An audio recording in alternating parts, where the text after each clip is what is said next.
Hello, it is I, S2B for me. Yes, another video. Wow, you thought he died. No, sadly, I am still around. So, yes, you can deal with that. Whee! Anyways, I'm a great person. Yeah, so today we're going to be looking at an article written by Answers in Genesis, the most prominent young earth creationist Christian group out there. They make the argument that the earth is 6,000 years old. Actually, I'm not quite sure if it's 6,000 years old, if it's 10,000. I've heard variations, 10,000 years old, 6,000 years old, depending on how you count stuff. But the basis is the earth is a great deal younger than we typically think about it being. Right now, the thing is, I actually disagree with this view on a theological biblical studies basis. Yeah, I know this gets me in a lot of trouble sometimes, but yeah. Anyway, so I decided to go through Answers in Genesis and see what their arguments were, right? Because maybe I'm wrong, right? I might be incorrect, but I found that their articles are rather lacking, and so I am going to be responding to one of their articles, 6 Reasons for a Literal 6 Days. I appreciate the parallelism. It's yeah. Anyways, uh, I was really hoping that these would be more stronger arguments, but they're not. And yeah. And let me first preface this by saying that I'm not trying to go to war with these guys. I'm not trying to say they're not Christian or anything, all right? That kind of dialogue, that kind of rhetoric is reserved for idiots and morons who are incapable of engaging intellectually with other people. If you are incapable of saying, oh, these other people, I might disagree with them, but I don't consider them non Christian, if you're incapable of saying that, you are an idiot. I'm just saying, all right? Now, I know in some cases they're absolutely not Christian, but like in terms of this young earth creationism, old earth creationism, if you say that I'm not a Christian, or if I say that they're not a Christian because they believe something different than me, I'm an idiot. Or you are an idiot. Okay, so let's just get that out of the way. I'm just trying to engage with them theologically. I think that's fair game. If it's not, tell me why in the comments. I would love to dialogue with you. Anyways, let's look at this article. So they will be arguing in this article that the earth was created within a literal 6 days, therefore giving reason to believe in a young earth, right? So it's not over millions or billions of years that the earth took form. So let's take a look at this. First of all, the first point is that evening and morning qualify the length of a day. They state that it's one day, right? And they use evening and morning to qualify the length of that day. They argued that Moses defines day as the turning of the earth one time on its axis to distinguish between the light and the darkness. Okay, so this is their first argument. Now, I'm going to say the rest of this article kind of relies on this argument. And so if this does not stand, then they have a significant problem. So let's see, what is the case for seeing a day as 24 hours? Well, they argue that Moses defines day, right? Well, here's the problem with that. Let's turn to Genesis chapter 1. Right? Now, we see here, interesting case. So it says, yes, God said, let there be light, Genesis 1, 3 to 4. And there was light and good, separate light from darkness, light day, darkness night, evening and morning the first day. Right, so this is, seems pretty solid, right? But here's the thing. It depends on how you approach the text. If you read Genesis chapter 1, you will note that there is something happening here that's not necessarily a narrative. It is rather a poetic thing, where we see the consistent formula of God said, let there be something, and some descriptor of it, God made it, or it was so. God called it something. And there was evening and there was morning the second day, or the third day, or the whatever. The thing here is that this is important because this can be taken actually as a more poetic structure, as in it's trying to get across a theological point. What do we have here? It says, God says, let there. So God says something, says, I want this to exist. This is what I intend to exist. And it was so. God has sovereign power. He has almighty power. He is able to do what he says. He doesn't form it with his hands. He doesn't do anything like that. But he has the power to do that. It is so, and it is as he intended. God names it. In other words, he brings it under his control. Naming is an important aspect there. And God saw that it was good, right? And so it was good, isn't God, again, as God intended. And finally, evening and morning, indicating that there was a clear start and end to the process that God had set out here. It can be argued, therefore, that God is trying to use day and evening and morning not necessarily to indicate a literal 24 hours, but in order to show that there is clear ordering and clear purpose set out in the act of creation, that there is a beginning and there is an end to the matter. That God is not a God of chaos where he just started throwing stuff out and said, okay, I think I'm going to do this here and then that. No. It seems here instead that God is saying, oh, I actually made it with specific order and in a specific way. Now, that's one. God told us that he created the earth in 6 days. Okay, so this could be, but also might not be. Now, you might be saying, well, hold on a second, Esther. Are you really saying that? Did God really say? First of all, please don't bring up that argument, okay? Like, don't. It's, I hate that argument. It's absolutely ridiculous. But,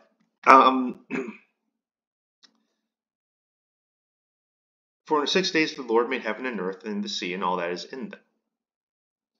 Now, what we could say here, though, is that it's not necessarily God stating a factual case, but rather referring to Genesis, his own word, by the way, God's word, Genesis chapter 1, saying, well, I described it in 6 days, and so this too, you are to reflect this. You also are to reflect this process of working 6 days and resting on the seventh. It does not necessitate that this is a literal 24 hours. Again, days here could refer to something like ages. It could refer to something like that. For example, we see in Genesis chapter 6, verse 4, the Nephilim were on the earth in those days. Days here, the same word, wait, am I jumping ahead of myself here? Oh, no, I actually skipped. Sorry. Anyways, days, the same word for day in Genesis chapter 1, or yom, is used again here. As we can see in our interlinear. Days, yom. And as we can note, it means more than just a specific day, right? 24 hours. It could mean a year, a time, a period, days, or a lifetime. It could mean any sort of thing. And obviously, when we read Genesis chapter 6, we're not going to say, oh, the Nephilim in that 24-hour period. No, it's in that general time of day. Also, I'd just like to point out that this is a very interesting one here. As defined by evening and morning in Genesis 1, yeah, so the day of Genesis 1 might not be 24 hours anyways. Yeah. Anyways, so it could, yeah, this really could just be God saying, well, look, this is what I did with creation. I did it in 6 days. Not necessarily 24 hours, but for you, it will be reflected in 24 hours. Next, The sun wasn't needed for the first days of creation to be literal days.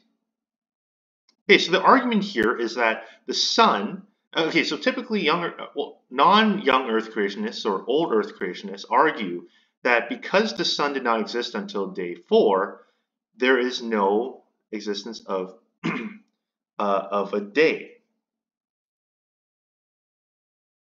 Now,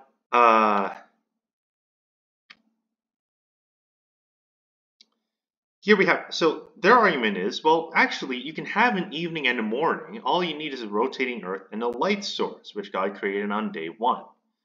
So there are two things here. First of all, God did not necessarily create a light source. Rather, God created light. So there is a difference there. There's no indication that God put a light source specifically for Earth, but he did create light and dark. There is something to consider there. Now, the other thing is, when we turn to Genesis chapter 1 and look at day 4, we see God saying in verse 14, "And God said, let there be lights in the expanse of the heavens and to separate the day from the night." So it is here then that we see a separation of evening and morning. We see a separation of the day and night. Further, it says, where is it? And God made, verse 16, and God made 2 greater lights, the greater light to rule the day and the lesser light to rule the night, and the stars. And God set them in the expanse of the heavens to give light on the earth, to rule over the day and over the night, and to separate the light from the darkness. If anything, we could perhaps argue that here, verse 14, we start on the 4th day we start to see the existence of 24-hour days if we really want to get into that. Because here we see that there is finally something that governs the day and the night. Before that, that did not exist. It was just evening and there was morning. Again, evening and morning as are symbolic markers of time, saying that this is the start and this is the end of the day. But here, and so here, yeah, Genesis chapter 1, verse 14 to 19, day 4 seems to indicate that this would have been the start of the days. And so this argument is not necessarily accurate. Now, number 4, Bible indicates that the 7th day of the creation week was also a literal day.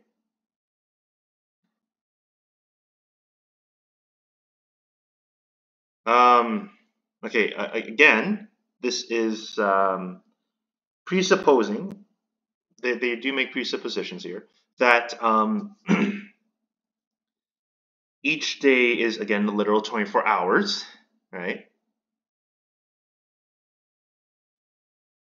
Right, and they again presuppose that evening and morning, they say that we misunderstand the use of the phrase. Well, I argue that they misunderstand the use of the phrase, because they argue, well, evening and morning indicates it must be at 24 hours.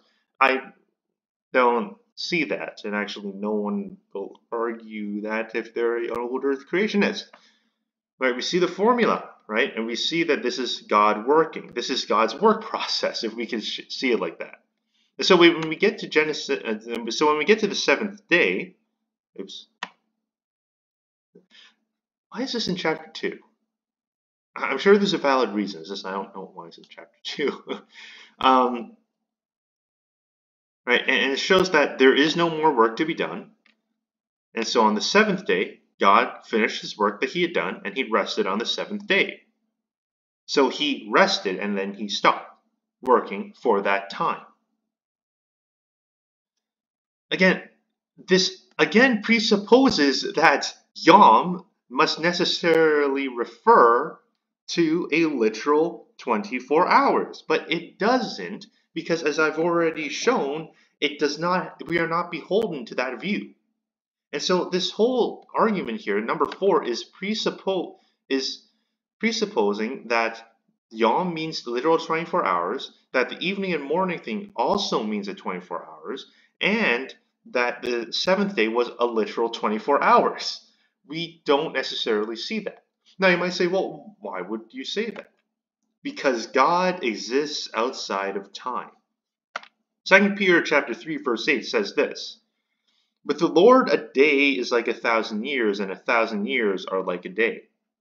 God does not exist within time the way that we do. And so it is entirely possible for God to say, "Yeah, the Lord rested for a day," and that day not being an actual 24 hours. We need to remember that God is not within time. He can step into time, Jesus, but he is not bound by time, nor is he bound by the human limitations of time. Next, God's command immediately brought creation into existence. So this is actually a very poor argument. Very, very poor. You know why? Because this presupposes that people who oppose young Earth creationism also support evolution, as in, oh, millions of years God shaped people. I don't find I don't really agree with that theory. I don't actually at all. But it is possible for God to say, "Let there be light." It was immediate, and God waited. It's just like he could just wait. He doesn't have to do it instantly. Yeah, right? It's like, oh, well, clearly it must be 24 hours because God did not wait. Or it was immediately brought into existence. Well, okay, well, maybe God brought it immediately into existence and then he just waited a little bit and then he brought it into existence again in the next part. And like, dude, come on, dude. Give me a better argument here. Next, the literal six-day creation aligns with God's purpose for creating Earth. Okay, again, this is a presupposition that if it is an old Earth, it must be millions, billions of years for man to evolve, right? No.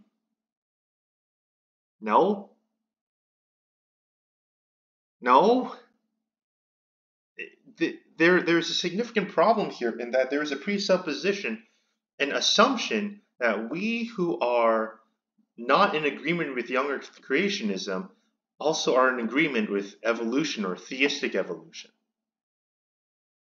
That's not necessarily the case. Some people, we just disagree with young Earth creationism because biblically speaking, if we just look at the text, it doesn't speak of a young Earth. We have no reason to believe that, aside from reading it from our 21st century modern English reading. And you know what? Here's what I want to argue here. Young Earth creationism, in its modern form, very, very much seems to reflect a response to the modern world, to the modern scientific institution. That it is a response to the scientific developments of the 18th, 19th, 20th, 21st centuries. Maybe not 18th, 19th century. 19th to 21st century. That perhaps the Earth is a little bit older than we thought it was. And so people look to the Bible to try and disprove that. And so people end up taking a literalistic reading of Genesis chapter 1. That they say, well, it says day, evening and morning. It must be 24 hours. But the problem is that when we look at it like that, we're not doing proper exegesis. We're not properly studying the Bible as we should. We're just saying, well, it says day, and day must mean 24 hours. So it is 24 hours. Bingo! The Earth is 6,000 years. No. Because the thing is, we're reading it out of context. We are reading it out of, we're reading it in our English 21st century or 20th century viewpoint of, well, the Bible must always be literally true. That is not the case. the ancient Israelites likely would not have read this as a literal 24 hours. But what they would have read it as is a God who is all powerful, who is creating with order, who has the power to subdue things, naming it, and makes it good. He is a good God. He does it with order and with care. This is what we can see from this passage. A literal 24 hours is not the purpose. The age of the earth is not the purpose of Genesis chapter 1 and 2. There is no reason to believe that. But there is good reason to believe that Genesis chapter 1 opens up the whole Bible to introduce the readers, introduce us to the God who created us, the God who has the power to create, to give life, and who is distinct from all other gods, all other beings who people worship. He is Yahweh. He is God. And so we need to be careful to not read our own understanding into the Bible, no matter how much we want to. Sure, you could argue that is a 24 hours, but the arguments are not convincing. They're just, well, because it says so in English, in my context, it means this. But what about in the ancient Hebrew, in the, what is it, like first millennium BC, second millennium BC? In that context, how would they have read it? Right, so we need to be careful with that. Now, I want to clarify something before we end. I am not beholden to an old earth creationist view, okay? I'm not. I know some people are going to go in the comments and be like, oh, you're just an old earth creationist. No, explain to me how evolution works. And no. So I don't actually believe that. Okay. Just because someone is against you does not mean they are for the opposition. I do not necessarily believe in an old earth, but I guess I do by necessity, but I certainly oppose a young earth view. Okay, so don't go after me thinking that you can peg me for some crazy theory that theistic evolutionists have when I'm not a theistic evolutionist, okay? I haven't read enough on it, and I don't think I'm going to be convinced of that, but whatever. Anyways, yeah, so feel free to disagree with me. I have a feeling that someone will disagree with me because I've gotten in trouble for this before. And, yeah, please be respectful, all right? I engage with them as lovingly as possible. I suggest you engage with me as lovingly as possible. So, yeah.